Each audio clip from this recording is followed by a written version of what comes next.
잠시 제 얘기를 해서 죄송한데요. 제가 며칠 전에 좀 당황스러운 일을 겪었습니다. 핸드폰 충전기에 전압을 확인해야 될 일이 있어서 충전기를 이렇게 들여다봤는데 핸드폰 충전기 글씨 보신 적 있으세요? 좁쌀보다 작거든요. 깨알보다 작습니다. 그 글씨들을 전압을 확인해야 되니까 막 열심히 읽는데 잘 안 읽히는 거예요. 그래서 밤이라서 내가 눈이 침침한가 보다 하고 이제 내려놓으려고 이렇게 조금 떨어뜨렸는데 글씨가 갑자기 선명하게 보이는 겁니다. 깜짝 놀랐습니다. 네. 제가 안경을 맞출 때 이제 노안이 조금 올 수 있다고 그랬는데 노안이 시작된 거였어요. 처음 겪은 변화라서 제가 너무 깜짝 놀랐습니다. 이렇게 사람은 시간이 지나면 변화를 겪는 건 당연한 일입니다. 몸의 변화는 사람에게 일어나는 자연스러운 변화이죠. 변화를 처음 경험할 때는 누구나 다 당황스럽고 또 낯설고 때로는 두려운 감정이 들 수도 있습니다. 그런데 모든 것은 시간이 지나면 변한다는 걸 그럼에도 불구하고 우리는 다 알고 있습니다. 그런데 몸이 변하듯이 영혼도 마찬가지로 자연스럽게 변화의 과정을 거칩니다. 왜냐하면 신앙은 우리의 하나님이었던 관계가 나의 하나님이구나 라고 그렇게 신앙의 변화도 과정 중에 있기 때문입니다. 이거를 잘 나타내는 말씀이 출애굽기 3장 15절에 나와 있는데요. 제가 읽겠습니다.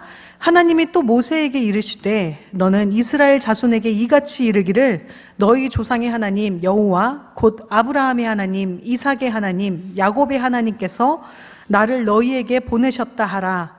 이는 나의 영원한 이름이요 대대로 기억할 나의 칭호니라. 아멘. 하나님이 이스라엘에게 자신을 소개하실 때 나는 이스라엘의 하나님이다 하시면 되는데 굳이 그들에게 출애굽 2세대 사람들에게 굳이 하나님을 소개하시기를 아브라함의 하나님, 나는 이삭의 하나님, 나는 야곱의 하나님이다 라고 나눠서 표현하시는 거예요. 하나님의 관계를 맺으실 때 모두에게 똑같은 하나님이신 게 아니라 나의 하나님이라는 개개인과 특별한 관계를 맺어가신다는 걸 보여주신 겁니다. 아버지가 경험한 하나님, 목사님이 말씀해 주시는 하나님, 저기 기도 많이 하시는 권사님이 간증한 하나님, 이렇게 사람들이 경험하는, 말하는 하나님은 모두 다 같아 보이기는 하지만 하나님은 누가 말해주는 하나님을 그대로 배우게 하시지 않고 내가 경험한 나의 하나님이 되시기 위해서 각자에게 각각 다른 방법으로, 다른 방식으로 찾아오십니다. 그런데 나의 하나님이 되실 때에는 다른 사람에게는 말해도 이해할 수 없는 나만의 낯선 경험을 하게 됩니다. 다른 사람이 말해주는 하나님과 지금 내가 경험하고 있는 하나님이 조금 달라 보이고 이전에 했던 하나님 경험과는 전혀 다른 방식으로 신앙생활이 이어지는 그때 다른 사람이 간증하는 하나님과 다르다고 우리가 당황스러워할 필요가 없습니다. 하나님이 나의 하나님이 되어 가시는 그 순간에 나타나는 지극히 당연한 과정이기 때문입니다. 이런 영혼의 성장 과정을 가장 잘 보여주는 사건이 오늘 다메섹의 바울에게서 일어났습니다. 바울은 우리가 잘 알듯이 하나님께 대한 열심이 대단한 사람이었습니다. 누구보다 하나님에 대한 성경 지식도 정말 많았고요. 사랑과 열정이 뛰어났습니다. 그 열렬한 신앙으로 하나님을 거스르는 사람들, 그 사람들을 거짓 믿음이라고 여기면서 그들을 죽여서라도 하나님의 영광을 지키려고 했습니다. 바울은 이렇게 생각하면 예수님을 몰랐다 뿐이지 사실 여기 있는 우리의 믿음과 믿음 생활과 전혀 다름없는 그런 신앙을 보여주었습니다. 하나님을 너무나 소중히 여기고 그 신앙을 전수시키기 위해서 적들과 싸우고 그것을 영적 전쟁이라고 여기는 귀한 믿음은 우리에게서도 보이는 믿음들입니다. 이렇게 보면 바울의 믿음은 흠잡을 게 없고 하나님을 위한 경건의 모양뿐만 아니라 경건의 능력까지 갖춘 그런 사람이라는 걸 바울을 통해 알 수 있습니다. 그가 예수님을 몰랐다는 것만 빼면 바울의 모습은 우리가 다 본받아야 할 그런 신앙의 모습입니다. 그럼 하나님께서 바울의 그런 아름다운 신앙을 그대로 두셔야 하잖아요. 그런데 그런 바울을 하나님은 스탑 시키십니다. 오늘 본문 3절, 4절, 5절 말씀 함께 다시 한번 읽어보겠습니다. 3절, 4절, 5절입니다. 시작. 사울이 길을 가다가 다메섹에 가까이 이르더니 호련히 하늘로부터 빛이 그를 둘러 비추는지라 땅에 엎드려져 들으매 사울아 네가 어찌하여 나를 박해하느냐 하시거늘 대답하되 주여 누구시니까 이르시되 나는 네가 박해하는 예수라. 아멘.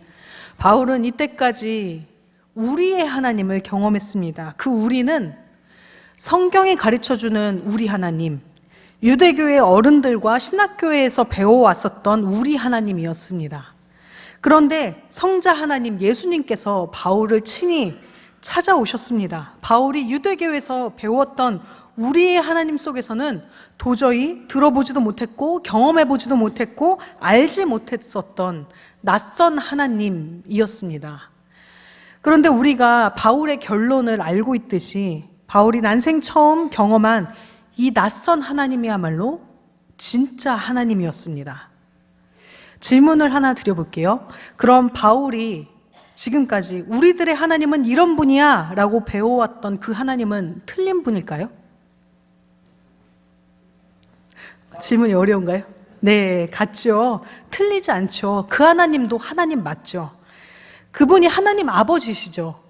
그런데 바울이 알던 하나님은 반쪽짜리 하나님이었습니다.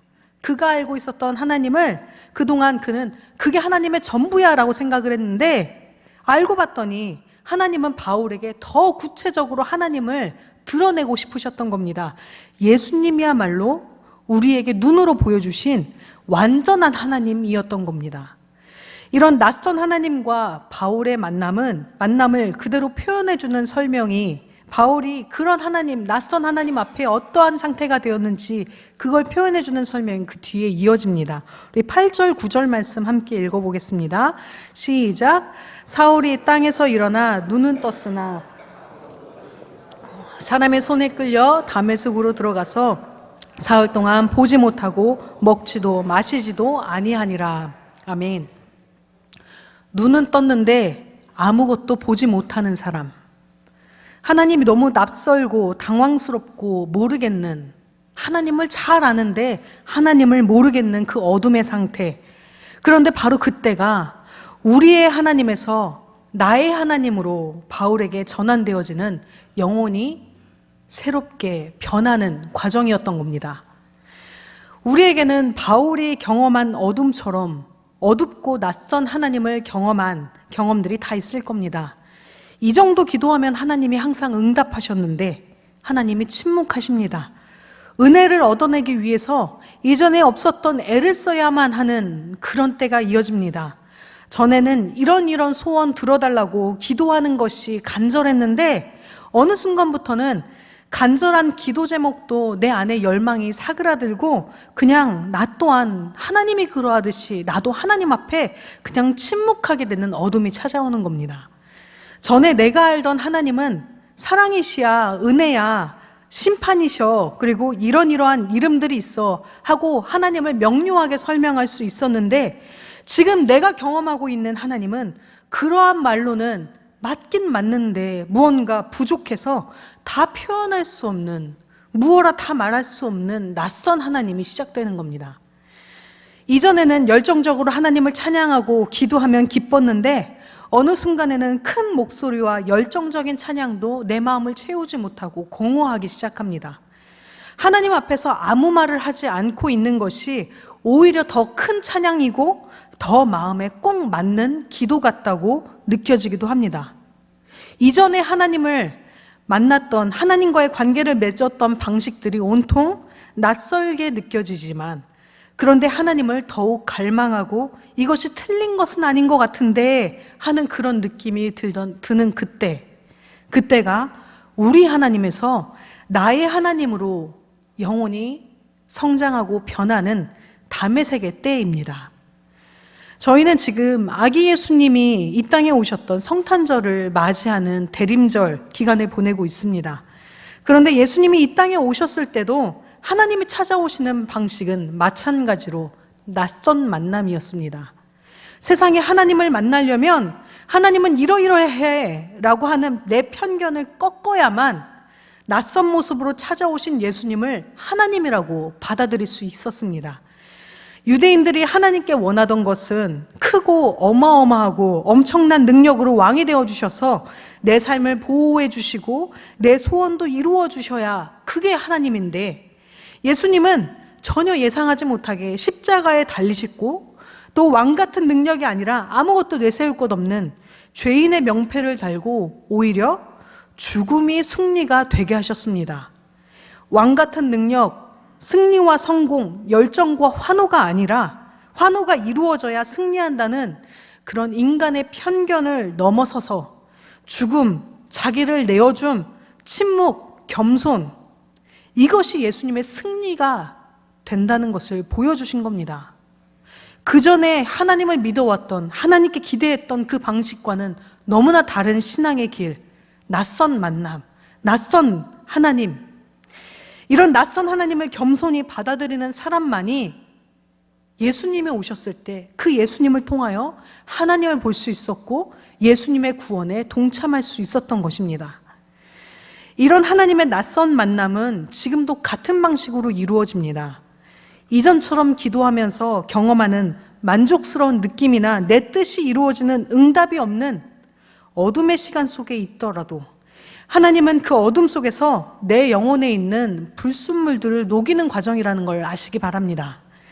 내가 원하는 방식으로 하나님을 만나려던, 그래야만 그것이 신앙생활을 잘하는 것이라고, 그래야 내가 만족한다고 느껴지는 그런 하나님을 만나는 익숙한 방식을, 그 고집은 하나님 안에서 제거가 되고 정금 같은 신앙으로 내가 원하는 방식 아니라 하나님의 원하시는 방식, 있는 그대로의 하나님을 마주할 수 있도록 우리를 정금과 같이 변화시키시는 과정입니다. 성경은 말씀합니다. 요한복음 15장 4절에 내 안에 거하라, 나도 너희 안에 거하리라. 새번역 성경으로 다시 읽으면 언제나 내 안에 머물러 있어라. 그러면 나도 너희 안에 머물러 있겠다. 하나님의 목적은 우리가 하나님 안에 머물러 있는 것입니다. 하나님의 목적은 다른 것이 아닙니다. 하나님과 우리가 하나됨을 누리게 하시는 것, 그것이 하나님의 목적입니다. 하나님과 하나 되지 않고 한 발짝 떨어져 있을 때, 하나님을 구경하던 때는 하나님의 여러 가지 모양을 구경하고 관찰하고 수많은 일이 일어나는 것을 바라볼 수 있습니다. 열정적인 찬양도 있고 은혜 받는 즐거운 감정도 있고 하나님이 기도 제목을 이루어 주시는 것도 신나고 신앙생활을 잘하기 때문에 듣는 칭찬도 마음을 들뜨게 하곤 합니다. 그런데 그것보다 더 중요한 것은 그렇게 하나님을 신앙생활하면서 얻게 되는, 하나님으로부터 떨어지는 그런 콩고물과 같은 은혜가 아니라, 그것도 귀하지만 그것보다 더욱 본질적인 하나님과 하나됨, 모든 것의 근원이 되시는 하나님과 하나됨, 하나님은 이 길로 우리를 초청하시며 우리의 영혼을 변화시켜 나가고 계십니다. 예를 들어 이런 상상을 한번 해보시면 좋겠습니다. 이 근처에 사시는 성도님들은 한강에 자주 가시죠? 한강 처음 가보신 분들처럼 하시네요. 네, 한강에 나가면 강의 모습을 우리는 관찰할 수 있습니다. 예, 강둑을 걸으면서, 강 옆에 난 길을 걸으면서 조금 떨어져서 강을 살펴볼 수 있습니다. 찰랑이는 물결을 바라보면 강물이 어떤 모양으로 흘러가는지 물결의 모양이 보입니다. 물결이 흔들리는 모양을 보면 바람이 여기서 저쪽으로 불고 있구나, 어떻게 불고 있구나, 또 강물의 수위는 어떻구나, 이렇게 강과 떨어져서 강의 모양을 분명하게 살필 수 있습니다. 그런데 우리가 강 옆에서 강을 구경하는 게 아니라 강 한가운데로 저벅저벅 걸어 들어가서 한가운데 깊이 빠져서 그 한강과 내가 하나가 되었다고 한번 생각해 보세요. 한강 안에 들어간 겁니다. 한강 안에 잠긴 겁니다. 그럼 강물이 어떻게 느껴질까요? 수영을 해보신 분들은, 깊이 잠수해 보신 분들은 아실 겁니다. 물 한가운데 있으면 파도가 어떤 모양인지 보이나요? 파도가 잘 보이지 않습니다. 물의 수위가 얼마나 높은지 낮은지 보이나요? 잘 보이지 않습니다. 바람이 어디서 어디로 흐르는지 느껴지나요? 잘 느껴지지 않습니다. 강물 한가운데 들어가서 만난 한강은 강물 밖에서 보았던 모양과 전혀 다릅니다. 강 한가운데 깊숙이 들어가 있으면 강물의 흐름도 바람도 물의 모양도 느껴지지 않고 그저 강물 안에 잠잠히 머무르게 되는 잠잠한 고요함만을 느끼게 됩니다. 고요해지는 겁니다. 이전에는 강의 모양이 어떻고 바람이 어떻고 이걸로 강을 안다고 설명하며 강을 안다고 생각했는데 오히려 강과 진짜로 하나가 되어서 강 안에 잠겨 강이 내가 되고 내가 강이 되면 이전엔 몰랐었던 강을 만나게 됩니다. 고요하고 요동하지 않고 움직임이 없는 고요한 침묵의 상태가 우리에게는 낯설지만 온전히 하나님과 하나가 되었을 때 만나는 낯선 만남과도 같습니다. 하나님과 완전히 하나가 된 사람은 강물 안에서 깊숙이 잠겼을 때는 이것으로도 저것으로도 흔들리지 않고 고요함, 침묵 가운데 가만히 머물러서 평안을 느끼는 것처럼 하나님과 완전히 하나가 됨을 누리는 사람은 침묵 속에서 하나님 안에 고요함만을 느낍니다. 그러나 이 완전함은 열렬하고 뜨거운 은혜의 부스러기를 추구하는 사람들은 누려보지도 못하고 또 반가워하지도 않고 달가워하지도 않는 그런 만남의 방식이기 때문에 이렇게 하나님과 하나 되어가는 과정에 있는 사람들은 군중 속에서 고독을 느낄 수밖에 없습니다. 낯설기 때문에 주변에서 자랑하는 그런 열렬한 신앙이 아닌 것처럼 보이기 때문에 제가 요즘 관심 있게 보는 TV 프로그램이 하나 있는데요. 보신 분이 계신지 모르겠는데 골든걸스라는 프로그램이 있습니다. 아무도 안 보셨나 봐요. 우리가 잘 아는 인순이, 신효범, 박미경, 이은미라는 걸출한 여성 가수 4분이 모여서 걸그룹에 도전하는 이야기입니다. 이미 이 4명은 실력도 인증됐고 각자의 노래 스타일도 굉장히 확고합니다. 그렇지만 음악을 모든 세대들이 폭넓게 다 함께 즐겨야 된다는 그 명분을 귀하게 여겨서 내가 갖고 있던 내가 잘하는 그 스타일을 내려놓고 그룹 활동에 도전한 겁니다. 이들이 처음부터 이렇게 기쁘게 그래 내가 한번 다 내려놓고 내 명예도 잃을 수 있지만 한번 다 내려놓고 내가 춤 잘 못 추는데 그거 사람들이 보면 웃을 수도 있지만 근데 내가 그거 다 내려놓고 한번 해볼게 하고 동참한 것은 아니었습니다. 그동안 쌓아온 평판도 있고 자기 스타일을 그냥 그대로 밀고 나가도 지금처럼 사람들은 사랑을 받을 수 있는데 사람에게 사랑을 받을 수 있는데 그런데 그런 두려운 마음을 내려놓고 그들의 마음을 한데 모아준 목소리가 있었습니다. 바로 맏언니 인순이 씨의 한마디인데요. 도전을 망설이던 그 3명의 가수들에게 인순이 씨가 이렇게 말합니다. 사람이 늙으면 가장 먼저 내려놓는 게 용기래. 나는 늙기 싫어. 사람이 늙으면 가장 먼저 내려놓게 되는 게 용기래. 나는 늙기가 싫어. 이 언니의 한마디로 고집세던 그 3명의 가수는 지금까지 잘 해왔던 것들을 내려놓고 자기 길을 내려놓고 언니의 용기에 동참하기 시작했습니다.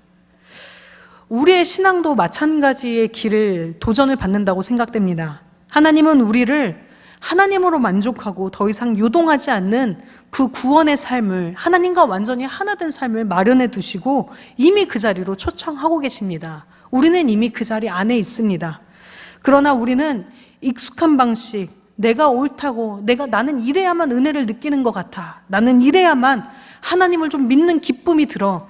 나는 이래야 속이 시원해 하고 내가 옳다고 여기는 신앙의 습관을 놓지 못하느라 하나님께서 지금 새로운 지평에 참여하라고 하시고 계신데 우리를 부르고 계신데 하나님과 하나 되었으면서도 우리가 여전히 내가 생각하는 그 신앙의 방식을 고집한다면 하나님의 능력을 하나님과 하나 되었음에도 누리지 못하게 되곤 합니다. 그렇게 우리의 신앙은 고집스럽게 늙어갈 수도 있습니다. 그러게 하나님께서는 우리에게도 인순이 씨가 말하였던 것처럼 용기를 요청하십니다. 낯선 하나님, 낯선 신앙의 방식으로 하나님이 나를 자꾸만 초청하실 때 우리의 용기를 주님께 드리기 바랍니다. 하나님이 인도하시는 내 영혼을 성숙시켜 가시는 바로 그 방식에 하나님, 내가 내어 드려지겠습니다. 하나님, 나를 고독 속에 두셔도, 하나님의 침묵 속에 나를 두셔도, 내가 하나님을 바라보지만 하나님을 보이지 않는 것 같은 어둠 속에 있어도, 내가 원하던 방식대로 하나님을 신앙할 수가 없어도, 옆에 있는 사람들의 신앙의 방식과 내 길이 지금 다른 것 같이 펼쳐져도, 하나님, 내가 원하는 내 만족의 신앙이 아니라 하나님이 인도하시는, 하나님으로 만족하게 하시는 그 길로 내 영혼의 변화를 주님 이루어 가시도록 하나님께 나를 내어 드리겠습니다 하는 이 결단, 이 용기를 하나님께 내어 드리시기 바랍니다. 그 과정 속에서 하나님은 바울에게 하셨던 것처럼 구석구석 나를 중심으로 삼은 고집스러운 신앙의 불순물들을 태워버리시고 하나님과 온전히 충만한 구원의 삶, 하나된 삶으로 우리를 인도하시며 그 삶을 누리게 하실 것입니다. 함께 기도하겠습니다. 존귀하신 하나님, 나의 고집스러운 신앙의 습관과 경험들, 내가 원하는 하나님을 만나는 방식을 내려놓고 주님 앞에 나의 빈